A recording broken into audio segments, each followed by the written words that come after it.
देखिए, रिग्रेट जो है, ये रिग्रेट बेसिकली एक सैडनेस है, एक उदासी की कंडीशन है।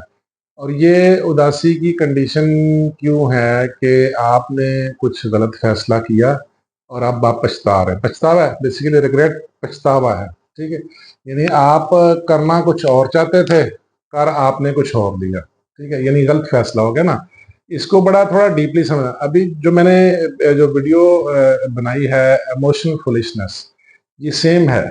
ठीक है, इमोशनल फुलिशनेस की बुनियाद पे जब आप इमोशनल फूल बने, आपने जज्बाती बेवकूफ़ी की, उस बेवकूफ़ी की बुनियाद पे जो आपसे गलत फैसला हुआ, वो डेफिनेटली रिग्रेट की तरफ जाएगा, पछतावा बनेगा। ठीक है, क्योंकि पछतावा उसी चीज़ का बनता है जब आप अनकंट्रोल्ड इमोशंस की बुनियाद पे फैसले करते हैं, जिसमें एक्सटर्नल फैक्टर्स इन्वॉल्व थे। हालांकि अगर आपकी अपनी अपना बिलीफ होता, आपका अपना डिसीजन होता जो कि नीड बेस्ड और पर्पस बेस्ड है, तो फिर आप ये गलत फैसला, ये जज्बाती फैसला, ये जल्दी में उजलत में ये फैसला ना करते। ठीक है, अब सवाल ये है कि पछतावा अब आपको आ रहा है। ठीक है, देखिए डेफिनेटली पछतावा आएगा। इंसान पछताता है, सोचता है काश मैं ऐसे कर देता, काश मैं वैसे कर देता, काश मैं ये फैसला ना करता, काश ये मुझसे गलती ना होती, काश ये मुझसे गुस्सा मैं गुस्सा ना करता। देखिए, अब सवाल ये है कि अब इससे निकलना कैसे है। देखिए, निकलना भी आपने खुद ही है। ठीक है, जैसे आपने खुद ही गलत फैसला किया है। ठीक है, पछतावा असल में एक बहुत बड़ी सजा है, एक बहुत बड़ी सजा है। ठीक है, और इंसान ना बहुत ज्यादा डिप्रेस हो जाता है इससे। ठीक है, इससे बचना चाहिए। अब आपने निकलना भी इससे खुद है। आपने देखना है कि ये फैसला आपने किया है या आपसे हो गया है। ठीक है, ये दो फैक्टर्स हैं, बहुत जरूरी फैक्टर। क्या आपने ये फैसला खुद किया है या हो गया है? अगर तो ये हो गया है, तो उस हो गया में कौन कौन से फैक्टर इन्वॉल्व थे? ठीक है, किस चीज ने आपको ट्रिगर किया, किस डिजायर ने आपको ट्रिगर किया, किस अनकंट्रोल्ड इमोशन ने आपको ट्रिगर किया? ये बड़ी गौरतलब बात है। ठीक है, समझिए मेरी बात। पछतावा यानी रिग्रेट, ठीक है, किस बुनियाद पे हुआ? अनकंट्रोल्ड इमोशंस की बुनियाद पे। ठीक है, और अनकंट्रोल्ड इमोशंस के पीछे कौन से डिजायर थी? ट्रू डिजायर थी, फैल्स डिजायर थी? किस चीज ने आपको ट्रिगर किया? ठीक है, उस वो जो पॉइंट है, नुक्ता, उसको फ्यूचर में जिंदगी से हटा दें। यानी अनकंट्रोल्ड इमोशंस को हटा दें, यानी इमोशंस को कंट्रोल में रखें। ये कहने का मकसद, इमोशंस के ऊपर हावी रहें, इमोशंस को काबू में रखें, फैल्स डिजायर्स को काबू में रखें। फिर आपसे गलत फैसला नहीं होगा।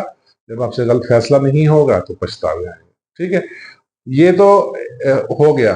ठीक है, अगर आपसे लेट्स सपोज गलती भी हुई है, इंटेंशनली गलती भी हुई है, तो इंटेंशनल गलती के पीछे भी डेफिनेटली अनकंट्रोल्ड इमोशन से फैल्स डिजायर थी। अब सवाल यह है कि इससे निकला कैसे जाए? इससे निकला यह है, लेट इट गो। जो हो गया सो हो गया, उससे सबक सीखें, इमोशंस को कंट्रोल में रखें, डिजायर्स को कंट्रोल में रखें, किसी की बातों में ना आए। एडवर्टाइजमेंट की दुनिया है, मार्केटिंग की दुनिया है।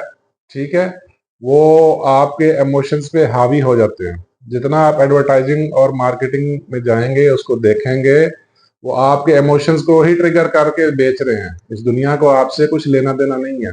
ठीक है, उन्होंने अपनी चीज बेचनी है, किसी तरह भी वो बेचेंगे ही बेचेंगे। ठीक है, छोड़ेंगे नहीं आपको। उनका काम है, उनका मिशन, उनका मकसद है। ठीक है, ये आपको, आपकी सेंसेस एक्टिव होने चाहिए, आपका कॉन्शियस एक्टिव होना चाहिए। कॉन्शियस लाजमी एक्टिव रखा करें। जब आपका कॉन्शियस एक्टिव रहेगा तो ऑटोमेटिकली आपको फॉल्ट्स का पता चल जाएगा, ऑटोमेटिकली आपके इमोशंस कंट्रोल में होंगे। ठीक है, तो रिग्रेट वो तो हो गया, अब तो आ रहा है पछतावा। अब सवाल ये है, इससे निकलना कैसे है? ठीक है, कि आपने देखना है ये हो गया है मुझसे, मेरी गलती है या किसी की गलती है। ठीक है, एनी हो, जिसकी भी गलती है, लेट इट गो।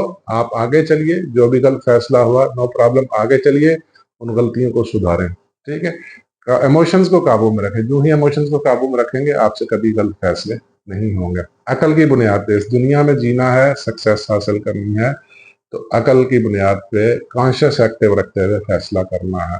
ठीक है, तो ये इससे आपकी वो कंडीशन भी खत्म हो जाएगी। आपका समटाइम जो कंडीशन आती है कि दिल की माने या दिमाग की माने, तो डेफिनेटली जब आप दिमाग की मानेंगे तो इसका मतलब फैसले ठीक होंगे, आपके पास कोई पछतावा नहीं आएगा। ठीक है।